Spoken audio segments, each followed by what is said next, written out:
Haluaghat two ধারা রাস্তাটা খুব মসৃণ মনে হলেও এর মাঝে কয়েকটা মৃত্যু ফাঁদ রয়েছে। যেমন এই একটা গর্ত রয়েছে। গর্তটা আমার ভিডিওতে খুব বড় দেখা না গেলেও দূর থেকে বা এটা মোটরসাইকেল যারা চালায় এবং অটো বাইকারদের জন্য এটা একটা মৃত্যু ফাঁদ। এখানে আরেকটি গর্ত রয়েছে। এটা গাঙ্গিনা ব্রিজের ঠিক আগে, হালুয়াঘাটের দিকে যেতে, ধারা থেকে হালুয়াঘাটের দিকে যেতে গাঙ্গিনা ব্রিজের ঠিক আগে। গর্তটা কিন্তু বেশ বড় এবং এটা হালুয়াঘাট থেকে ধারার দিকে যেতে বাম পাশে, এবং রাস্তার এটা খুবই বিপজ্জনক, বিশেষ করে বাইকার এবং অটো চালকদের জন্য। টিটিসির আগে, ধারার দিক থেকে হালুয়াঘাটের দিকে যেতে টিটিসির আগে এইখানে একটি গর্ত রয়েছে, যদিও গর্তটা ছোট মনে হচ্ছে।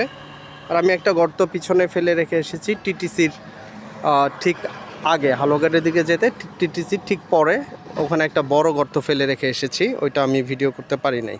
এখানে একটা গর্ত আমরা দেখতে পাচ্ছি। এটা যে নড়াইল মোড়ের পরে হালুয়াঘাটের দিকে যেতে যে ব্রিজটা আছে ছোট, এই ব্রিজের সামনে হালুয়াঘাটের দিকে যেতে, এটা আসলে ভিডিওতে খুব বেশি গর্ত বোঝা যাচ্ছে না, কিন্তু গর্তটা বেশ বড়।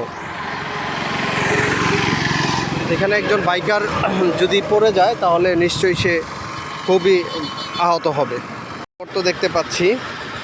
এই জায়গাটা বেশিরভাগ সময় গাছের ছায়া থাকে, দেখা যায় না। এই জায়গাটা বিপজ্জনক। আমরা এই জায়গাটা, গর্তটা ঠিক ভালো বোঝা যাচ্ছে না, তবে অন্ধকারের মধ্যে থাকে, এইটাও খুব বিপজ্জনক বাইকার এবং অটো চালকদের জন্য।